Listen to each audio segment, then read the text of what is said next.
Thank you, thank you, thank you, thank you. And thank you for your patience of sitting out here. Appreciate it. Please have a seat if you have one. Well, hello, Massachusetts. It's an honor to be with you, outstanding members of Congress today. Senator Ed Markey. Ed, there you go. Senator Elizabeth Warren, Congressman Auchinclaw, Sauce, where is she? There you go, Jake. Bill Keating, Congressman, and your great former members, and one of my dearest friends, John Kerry, is doing a great job leading our international special presidential envoy on climate, traveling the world and talking with an awful lot of people. He's talking into moving more than they've been doing. And another great Massachusetts native, Gina McCarthy. Gina, there she is. My national climate advisor is leading our climate efforts here at home. It's an honor to be joined by your neighbor from Rhode Island. He's not a bad guy at all. I live in his house, Sheldon Whitehouse, a great champion of the environment. He's been banging away at it. I come here today with a message. As president, I have a responsibility to act with urgency and resolve when our nation faces clear and present dangers. And that's what climate change is about. It is literally, not figuratively, a clear and present danger. The health of our citizens and our communities is literally at stake. The UN's leading international climate scientists call the latest climate report nothing less than, quote, code red for humanity. Let me say it again.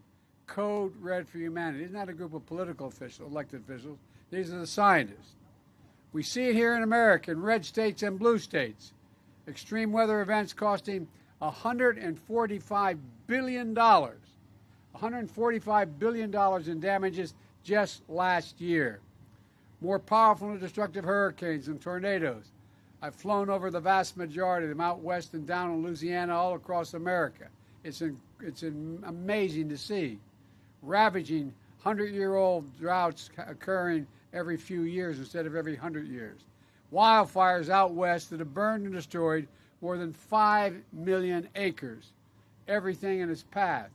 That is more land than the entire state of New Jersey, from New York down to the tip of Delaware. It's amazing. 5 million acres. Our national security is at stake as well. Extreme weather is already damaging our military installations here in the States, and our economy is at risk, so we have to act. Extreme weather disrupts supply chains, causing delays and shortages for consumers and businesses. Climate change is literally an existential threat to our nation and to the world. So my message today is this. Since Congress is not acting as it should, and these guys here are, but we're not getting many Republican votes, this is an emergency, and I will look at it that way. I said last week, and I'll say it again loud and clear. As president, I'll use my executive powers to combat the climate crisis in the absence of congressional actions, notwithstanding their incredible action. In the coming days, my administration will announce the executive actions we have developed to combat this emergency. We need to act. We just take a look around. Right now, 100 million Americans are under heat alert. 100 million Americans. 90 communities across America set records for high temperatures just this year, including here in New England as we speak. And by the way, records have been set in the Arctic and the Antarctic, temperatures that are just unbelievable, melting the permafrost. It's astounding the damage that's being done. And this crisis impacts every aspect of our everyday life. That's why today I'm making the largest investment ever, $2.3 billion, to help communities across the country build infrastructure that's designed to withstand the full range of disasters we've been seeing up to today. Extreme heat, drought, flooding, hurricanes, tornadoes. Right now, there are millions of people suffering from extreme heat at home. So my team is also working with the states to deploy $385 million right now. For the first time, states will be able to use federal funds to pay for air conditioners in homes, set up community cooling centers in schools where people can get through these extreme heat crises. And I mean people in crises that are 100 to 117 degrees. An infrastructure law that your members of Congress have delivered includes $3.1 billion to weatherize homes and make them more energy efficient, which will lower energy costs while keeping America cool in the summer and warm in the winter and not using too much energy. And my Department of Labor, led by a guy named Marty Walsh, he talks funny, he's a hell of a guy. But all kidding aside, Marty was a great mayor, and I know he knows how to get a job done. And he's doing two things for me. First of all, as Secretary of Labor, he's developing the first ever workplace standards for extreme heat, saying under these conditions that hit this, you cannot do the following. You cannot ask people to do certain things. Second, he's sending folks out from the Labor Department to make sure we hold workplaces and to those standards that are being set. They've already completed over 500 heat-related inspections of workplaces across 43 states. And at the end of the day, it's going to save lives. Now, let me tell you why we're here at Brayton Point. 5 years ago, this towering power plant that once stood with cooling towers 500 feet high closed down. The coal plant at Brayton Point was the largest of its kind in New England. 1,500 megawatts of power, enough to power 1 in 5 Massachusetts homes and businesses. For over 50 years, this plant supported this region's economy through the electricity they supplied, the good jobs they provided, and the local taxes they paid. But the plant, like many others around the country, had another legacy, one of toxins, smog, greenhouse gas emissions, the kind of pollution that contributed to the climate emergency we now face today. Gina McCarthy, a former regulator in Massachusetts, was telling me on the way up how folks used to get a rag out and wipe the gunk off of their car's windshields in the morning just to be able to drive. Not very much unlike where I grew up in a place called Claymont, Delaware, which has more oil refineries than Houston, Texas had in its region just across the line in Pennsylvania. And all the prevailing winds were our way. I just lived up the road. In an apartment complex when we moved to Delaware, and just up the road to a little school I went to, Holy Rosary Grade School. And because it was a 4-lane highway that was accessible, my mother drove us, and rather than us be able to walk. And guess what? The first frost, you know what was happening. You had to put on your windshield wipers to get literally the oil slick off the window. That's why I and so damn many other people I grew up have cancer. And why for the longest time, Delaware had the highest cancer rate in the nation. But that's the past. And we're going to build a different future. With one with clean energy, good paying jobs. Just 15 years ago, America generated more than half its electricity from coal-fired plants. Today, that's down to 20% because there's a big transition happening. Many of these fossil fuel plants are becoming sites for new clean energy construction. Others are switching to new clean technologies. Look at Brayton Point. Today, Brayton is on the frontier of clean energy in America. On this site, they'll manufacture 248 miles of high-tech, heavy-duty cables. Those specialized subsea cables are necessary to tie offshore wind farms to the existing grid.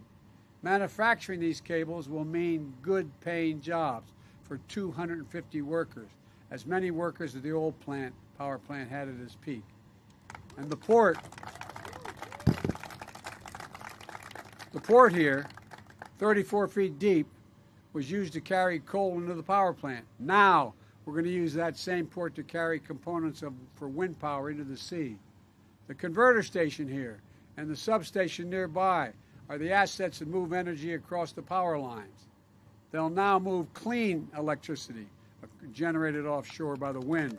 Enough power to power hundreds of thousands of homes onto the grid, putting old assets to work, delivering clean energy. This didn't happen by accident. It happened because we believed and invested in America's innovation and ingenuity. One of the companies investing in the factory here joined me at the White House this month, Vineyard Winds, whose CEO told me about the groundbreaking project labor agreements they've negotiated with create good-paying union jobs. And I want to compliment Congressman Bill Keating for his work in this area. I'm also proud to point out that my administration approved the first commercial project for offshore wind in America, which is being constructed by Vineyard Winds. Folks, elsewhere in the country, we are propelling retrofits and ensuring that even where fossil fuel plants retires, they still have a role in powering the future. In Illinois, for example, the state has launched a broad effort to invest in converting old power plants to solar farms, led by Governor Pritzker. In California, the IBEW members have helped turn a former oil plant into the world's largest battery storage facility, the world's largest facility. In Wyoming, innovators are chosen to a retiring plant as the next site for the next generation nuclear plant. And my administration is a partner in that progress, driving federal resources and funding to the communities that have powered this country for generations. And that's why they need to be taken care of as well. I want to thank Cecil Roberts, a friend and president of United Mine Workers of America, and so many other labor leaders who work with on these initiatives.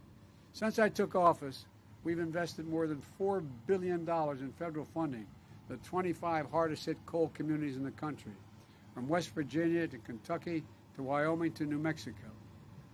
Through the infrastructure law, we're investing in clean hydrogen, nuclear, and carbon capture with the largest grid investment in American history.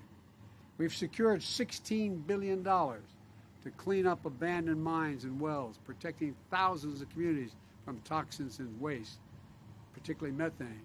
And we're going to seal leaking methane pollution, an incredibly powerful greenhouse gas that's 40 times more dangerous to the environment than carbon dioxide.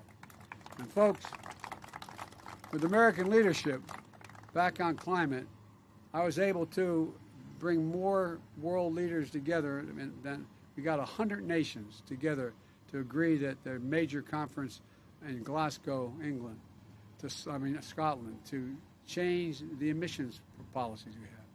We've made real progress, but there's an enormous task ahead.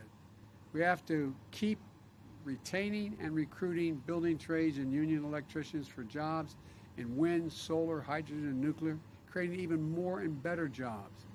We have to revitalize communities, especially those fence-line communities that are smothered by the legacy of pollution.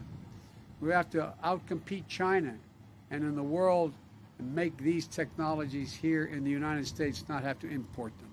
Folks, when I think about climate change, and I've been saying this for 3 years, I think jobs. Climate change, I think jobs. Almost 100 wind turbines going up off the coast of Massachusetts, Rhode Island, with ground broken and work underway.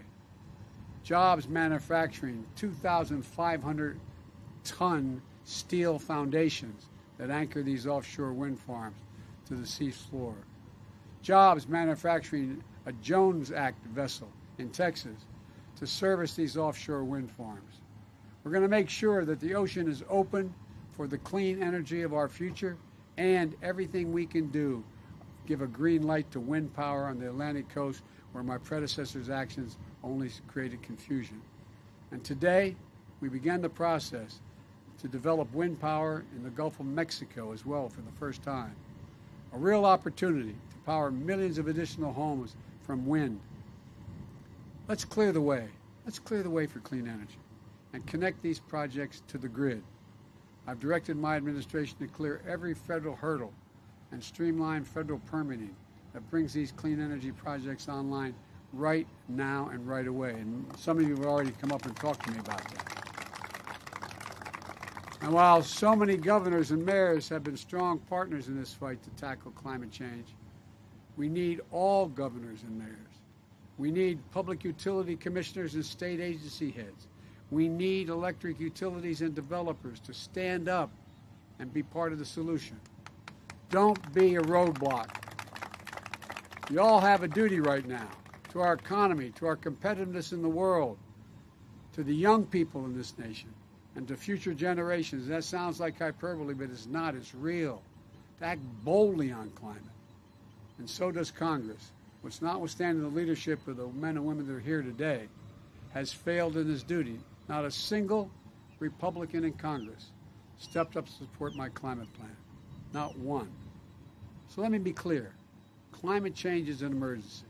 And in the coming weeks, I'm going to use the power I have as president to turn these words into formal, official government actions through the appropriate proclamations, executive orders, and regulatory power that a president possesses.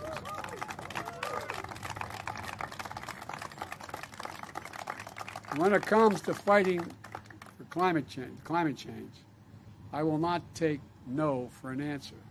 I will do everything in my power to clean our air and water, protect our people's health, to win the clean energy future. This, again, sounds like hyperbole. Our children and grandchildren are counting on us. Not a joke. Not a joke. If we don't keep it below 1.5 degrees centigrade, we lose it all. We don't get to turn it around. And the world is counting on us. This is the United States of America. When we put our hearts and minds to it, there's not a single thing beyond our capacity. I mean it. When we act together, and of all things we should be acting together on, it's climate. It's climate.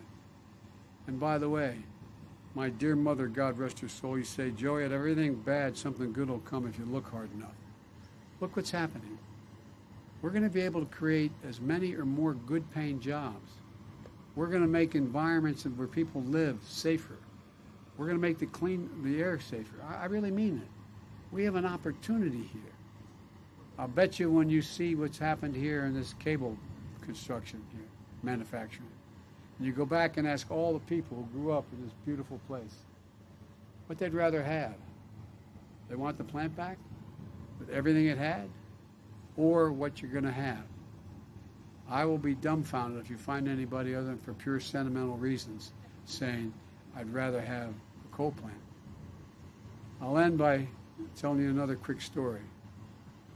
When we moved from Scranton, when coal died in Scranton, everything died in Scranton. And my dad wasn't a coal miner. My great-grandfather was a mining engineer. But my dad was in sales, and there was no work. So we left to go down to Delaware. I told you where those oil plants were. But I remember driving home when you take the trolley in Scranton, going out North Washington and Adams Avenues. Within 15 blocks, we didn't live in the neighborhood, the most prestigious neighborhood in the region, in the town where the Scrantons and other good, decent people live. There was you'd go by a wall that my recollection was somewhere between 15 and 18 feet tall. And it went for essentially a city block. And you could see the coal piled up to the very top of the wall from inside. It was a coal-fired plant. A coal-fired plant. And all of the negative impacts of breathing that coal, the dust, were affecting everybody. But at the time, people didn't know it, and there wasn't any alternative. Folks, we have no excuse now. We know it. There are answers for it. We can make things better in terms of jobs. We can make things better in terms of the environment. We can make things better for families overall. So I'm looking forward to this movement. Thank you, thank you, thank you. May God bless you all, and may God protect our troops. Thank you.